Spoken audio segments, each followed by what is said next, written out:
Tu veux tailler ta pelouse proprement, sans dépendre de l'essence ou d'un câble? Alors reste bien avec nous, car aujourd'hui nous allons examiner un coupe-bordure sur batterie vraiment intéressant qui promet d'être puissant, maniable et polyvalent. Est-ce vrai? Et pour qui il vaut le coup? Tu vas le découvrir maintenant.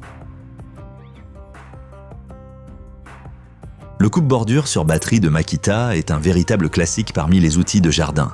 Et ce n'est pas pour rien. Dès le déballage, on remarque que tout a été pensé. L'appareil est livré directement en 7, donc avec une batterie de 3 Ampères et un chargeur rapide. Pour les débutants, c'est super pratique, rien à acheter en plus.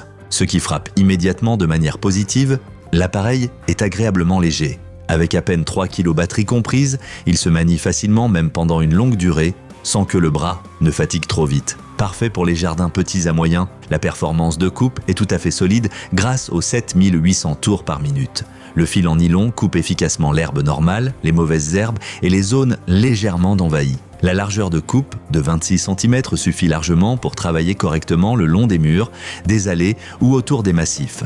Un vrai avantage est la tête de coupe pivotante. Elle peut être tournée de 180 degrés, d'un simple geste, idéal pour couper proprement les bordures. Et le manche télescopique permet d'adapter parfaitement l'appareil à ta taille.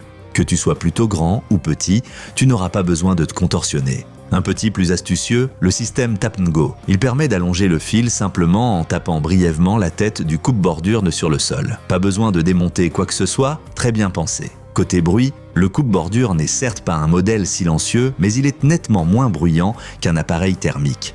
Le niveau sonore est d'environ 88 décibels, donc plutôt modéré. L'autonomie, bien sûr, elle dépend de l'intensité d'utilisation. En usage moyen, une charge suffit pour environ 30 à 40 minutes. Pour la plupart des jardins privés, c'est largement suffisant, mais pour de très grandes surfaces, un deuxième accu est recommandé. Et un autre point positif, la qualité de fabrication est typique de Makita. Robuste, soigné, rien ne paraît bon marché ou fragile. Donc, si tu cherches un coupe-bordure fiable, sans fil, qui t'offre une grande flexibilité dans ton travail au jardin, cet appareil pourrait être exactement ce qu'il te faut. Curieux? Tu trouveras le lien vers l'offre actuelle dans la description de la vidéo.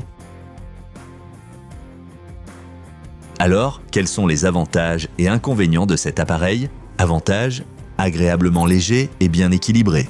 Tête de coupe pivotante pour les bordures, manche télescopique adaptable à la taille de l'utilisateur, set complet avec batterie et chargeur, utilisation simple grâce au système Tap & Go. Inconvénient: autonomie limitée pour les très grandes surfaces. Niveau sonore pas extrêmement faible. Le coupe-bordure sur batterie de Makita est une excellente solution pour tous ceux qui apprécient une utilisation simple, une bonne performance de coupe et la liberté du sans-fil. Il est particulièrement idéal pour les jardins petits à moyens et le set complet le rend très attractif, surtout pour les débutants. Donc, si tu veux entretenir ta pelouse sans stress et obtenir un résultat propre, jette un œil dans la description de la vidéo, tu y trouveras l'offre correspondante. Et comme toujours, si la vidéo t'a plu, laisse un like, écris-nous en commentaire quels outils de jardin tu utilises et abonne-toi à la chaîne pour plus de tests de produits honnêtes.